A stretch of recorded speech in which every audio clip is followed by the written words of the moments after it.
So I'm sitting here speaking with composer Mark Yaeger, who has composed the scores to films like the popular German family film Yoko, and he has Measure coming up, which is loosely based on Shakespeare's Measure for Measure. Mark is also a frequent collaborator with composer Klaus Badelt and takes on many roles working on Klaus's scores. Thanks so much for inviting me to the studio and having this chat. Of course. Glad to have you here. So to start, what does music mean to you personally, and what led you to film composing?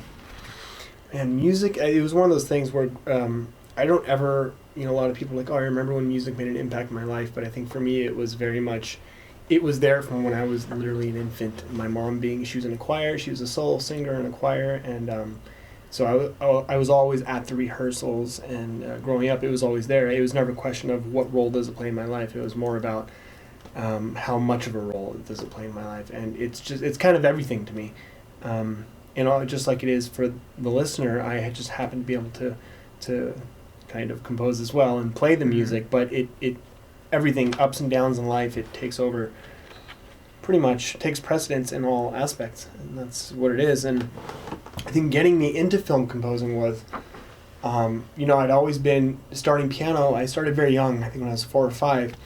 And I was always a bigger fan of classical music, I must say. And then growing up, I kind of realized, I think it was when I first saw Edward Scissorhands in the theater, or maybe it was The Mission, I can't remember. It was one of those two. Uh-huh. I heard it, and I'm like, for some reason it made an impact on me, because then I thought, oh, this is like the modern classical music. This is the cool way to do classical music, and all of a sudden I was very interested. And then as I got older, I started realizing the psychological aspects of film music, how you're telling a whole separate story and you're really guiding the emotions using this music that most people don't even know is happening, yet they have tears in their eyes and something's happening because of the music. And I just felt that it has an extremely powerful, you can use it as a very powerful tool, and that's kind of how I got into it, I guess. Well, I agree with that completely. So when you start on a project, what is it that initially sparks your inspiration? Is it the characters, the story, the setting? I know it's a combination of everything, but what really grabs you first about a film when you first get on it?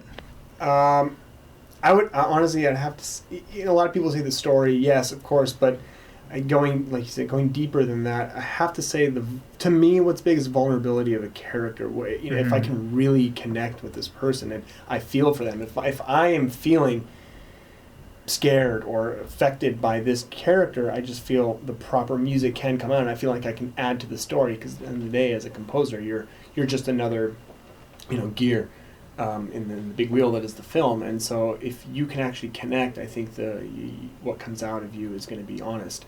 And to me, it really is the character and either whether it's vulnerability or it's anything. It's just if I can feel what this character is feeling and it seems real to me, I think that's when I really kind of connect with the film.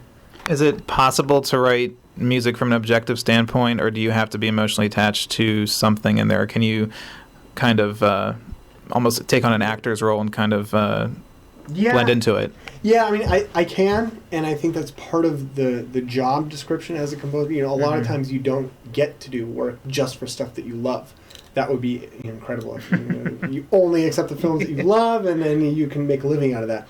So, no, I think you do have to be able to write, I think, out of the blue. Just make yourself feel, put yourself in their shoes and try and pretend. It is a big pretend game. We're big, adults being little kids, but there's a different type of investment, I think, in the music and in the film, and it kind of sticks with you for the rest of your life if you are invested in the film. But you do have to do quite a bit of, and now I'm, partying in it and whatever, you have to write certain type of music and pretend you're this character. There is quite a bit of that, And when you talk about how characters inspire you, do you try to put yourself in the personal journey of the character, or do you use your reaction to his or her journey as kind of what the music is going to be? Or is the music the character's music, or is it a reaction to the character and its journey? No, that's interesting. That's a good question.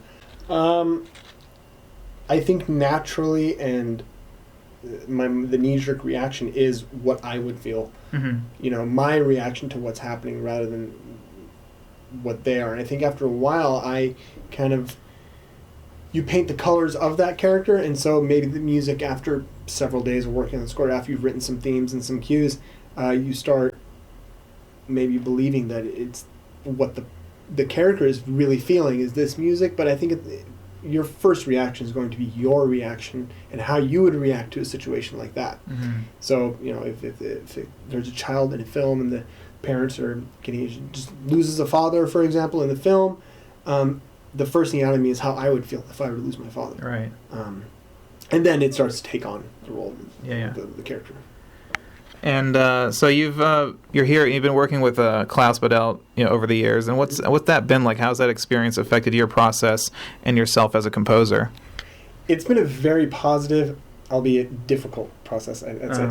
I think that it has the level of quality I think that is expected of you as a composer when you work with a composer like Klaus is extremely high, and it forces you to perform at a level that you probably wouldn't otherwise. You kind of, if you don't have someone constantly pushing you or pulling you or whatever it is, you kind of can have a tendency to settle naturally as a human.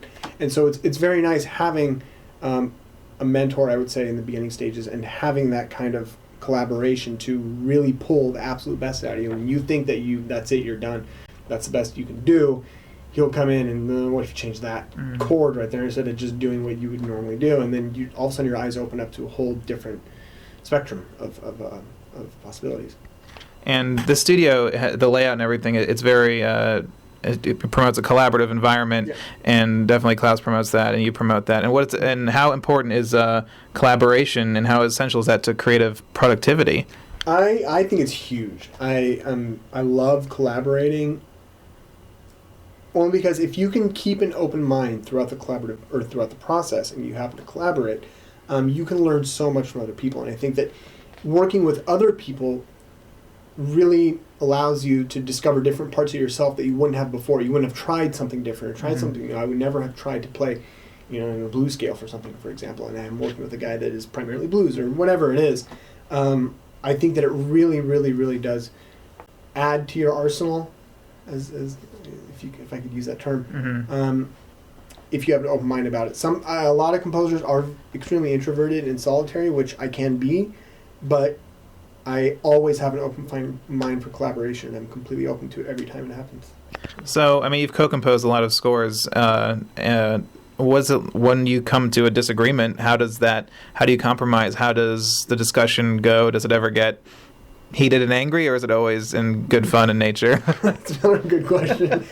And I know most people won't believe me, but it's never been heated and angry, because I think with music, if you're at this, I hate to say level, but if you're at the position where you're able to compose for film, I think music is so important to you in general, music as a whole, that rarely is there a complete cut and dry right or wrong. Right. And I think if you're here because you love the music, you are already allowing other types of music into your life. And so if I have an idea for a theme for a character, and then Klaus comes in and, I have this theme, rarely does, it's never happened where Klaus comes in and says, well, here's my theme and that's that. Yeah. He'll hear mine, he'll listen to his, and that's great.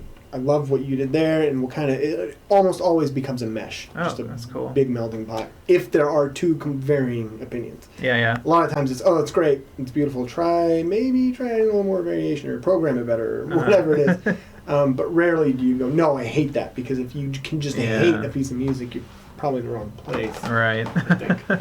So out of the entire process from beginning to end, what's your favorite part of the composing process? The one that you always look forward to, or the one that you just love doing? It's the very beginning. I'd say the first 5% of coming up with the themes and finding the color palette and the ideas for the film and discussing with the director. I think that's when you're like cracking open an egg and you have no idea what's going to come out. And to me, that's the most fun part, is especially getting into the director's head. He's been with the film for a year and a half, 2 years. He's trying to tell a story, and really kind of coming up with what will be the roadmap for the rest of the film is that's the most fun part. You're experimenting with different instruments. You're running down the street to the guitar shop and grabbing a mandolin and coming back. Like, what if we played this with mallets on the back of the mandolin and whatever? And that's great. And then you go to work, I think, is when the work really starts. The fun part's in the very beginning. We're discussing and coming up with the ideas and the themes and all that. The color palette, as we say. and then the rest is the real work. And of course, the scoring at the end, hearing your music with the orchestra. But that process ends up being such a hectic and fast process that you leave very little time to just sit back and enjoy. Yeah. It's beautiful when you're there, but you're really focused on, I hope the second violins didn't mess it up. Was that in time? That you don't really get to enjoy it. So for me, I'd have to say, just by a hair, I'd have to say the beginning. And what's the most challenging part of it that you always find a challenge to get through? It just challenges you as an artist or as a writer? Yeah, that's a good one too. I think having to deal with the constant changes. Very rarely do you write a 2.5 minute action scene, for example, and the director's like, "That's perfect. Don't change a thing." That's never happened. And I think there was a term where you have to be able to give birth to a child every day and then kill it at the end of the day, kind of thing, or the next morning when the director writes back, "No, I don't like it." You really have to brush that off and continue. Like, okay, I thought it was perfect, but okay, I have to try again. Which then again, you end up getting a lot of music that you didn't use that you love that you can always go back and refer to or go listen to sometime in your headphones and think, that's pretty awesome. But you really have to be able to let go of ego, let it just drop it. And that was the hardest part was, because then you have to challenge yourself to be more creative every day. It's not just waiting for the creativity, it's forced creativity, really. And you've worked with a lot of directors and a lot of different varying films, especially now that you guys are doing stuff in France and in Germany and Europe and all that, and a lot of different directors. What do you like as in terms of the qualities of a director? What are the best qualities that really make your process more enjoyable, more creative, and just better? What shines through as a director's characteristics? If I could say being easy would be one, but that's a cop-out, I'd say, what is that? But I think that, of course, if a director, the more he understands the movie and the more that he is happy with the state of the movie when he comes to you, the easier it's going to be because you can focus on making a piece of art and telling the story and doing what you're supposed to be doing. The hardest part with dealing with the director is when they've come to you not having any idea in mind what they want for the music and really looking for you to quote-unquote save the film. Right. Where they're like, there's holes in the plot line, the editing isn't good, the color correction's crap, we don't have any more time, we have to release in 4 weeks, and they come to you, and they bring all of that panic and kind of... just dump it on you. Dump it on you, exactly. Like, I don't know what I want, I don't know if that works, but if they come to you and they're clear and they at least conceptually know exactly what they want, they may not know musical terms, and it's not even the best thing for a director to be too musical, because then they become a composer. They start telling you, well, no, what if you went to the E flat instead? That's not necessarily the best, but more so when they really do understand what story they're trying to tell. Because then at least when they hear it, they like it, they know they like it, and they know why. So I'd have to say that has been probably more prevalent in my experience working on a lot of the European films. Of course, being a little more artsy. They have more freedom to do that. They have less, I hate to say less money invested, but less gigantic names with a lot of risk involved. So they can be a little more storytelling. And I think those directors in Europe and throughout, some here as well, and in America, true, are not only directors, but they're also writing the scripts, and they're really kind of hands-on the whole thing, and that's great to have. So what projects are you working on currently that you can talk about? Yeah, currently that I can talk about. There's a couple in the line, but ink hasn't been put to paper yet. One that has is it was a French comic book and PlayStation portable game called L'Envoist. It's I had never really heard of it. I did some research on it, and then it sounded familiar, so maybe I had in a past life of some sort. But it's a the first season, 26 episodes of an animated series. It's very anime looking. It's a French and I think Canadian or American co-production. It's going to be coming out, I think, within the next 6 months, premiering in France and throughout Europe, and then they're working on distribution for the rest of the world. And I know that Disney is interested in distribution and a lot of other big animated that's really cool. distributors. So I'm about 19 or 20 episodes deep into that, which has made me completely, I'd have to say, a whole new level of respect for the television composers, because, man, we're doing episodes of 26 episodes. There's 18 minutes of music per episode, and it's a cartoon geared for teens and kids, So there's just a lot of music. There's a lot of stuff going on. There's lots of variation. There's very little room for just a sound bed. You know, I can't have 2 minutes of a pad and just messing with the mod wheel a little bit. It's actual scored. Everything is scored to the frame. So that has just been. I have gray hairs and I've lost a couple inches of hairline because of this project.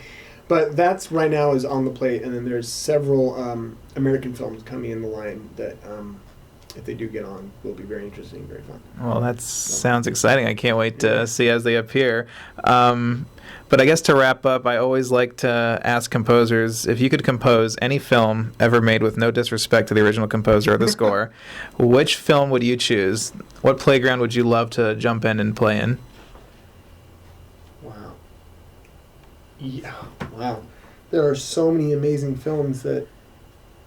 And the problem is, the reason I'm going to say these films is because I love the scores. Right, that's the whole point. So, I guess instead of saying I would like to score the film, I would have loved to have written the score for these films. And I'd have to say, honestly, because it was such an early experience for me, Edward Scissorhands was beautiful. Absolutely. Because of the kind of fairyland aspect of it. Gosh, The Hours, I think the score for The Hours was beautiful. It just... But then again, he has Philip Glass. Right. So you never know, was it the film? Was it Philip? Was it the fact that God, there are so many. Schindler's List was beautiful. If I say Pirates, am I going to get chastised? No, that was. You can't. I mean, you have to. Just that was. You felt something when you saw it. I mean, absolutely, it was awesome. But of course, Pirates. There was a film that Klaus did, actually. No bias here. Called The Promise, that I think was, the music for that was beautiful. And I think given the nature of the film and the kind of supernatural aspect of it and the fantasy, very much into that. And the breadth and the depth of that music for that film would have been incredible to be able to encompass as a composer individually. Now you're going to turn the recorder off, and I'm going to have, all of a sudden I'm going to have 5 more pop in my head, and I'm going to text you on the way home. Well, that's happened before. I've had a composer email me. He's like, actually, this is my answer now. Here's the correct answer. But I'm going to have to go with my gut and stick with it. There's so many beautiful films. I mean, of course, when you saw, most people, when they saw Amelie for the first time. Oh, yeah. Jan Tiersen's music for that, even though a lot of it wasn't necessarily written for the film. It was, taken from previous albums he had done. It was beautiful, and it was really fun. The way the film was done, and the quirkiness of it was just so enjoyable. And that's one of those films you can put on. You can either get extremely invested in it every time you watch it, or you can just have it on in the background continually, and I just don't get sick of it. Mm-hmm. And then I'm going to have to, my last one, I'm going to have to go with Amadeus, because that was Mozart's music. And if you can reach that kind of level, not a film score, but... that's just my favorite movie growing up, so I have to go with that. Oh, that's a lot of answers, usually. It's great that you gave options. A lot of composers just stick with one, but... Yeah, I'm going to go with seven. One's got to be right. Well, Mark, thank you so much for your time and for inviting me here and showing me your studio and everything, but it's been great chatting, and we got to definitely do this again sometime. Very cool. Thank you so much for coming. I appreciate it.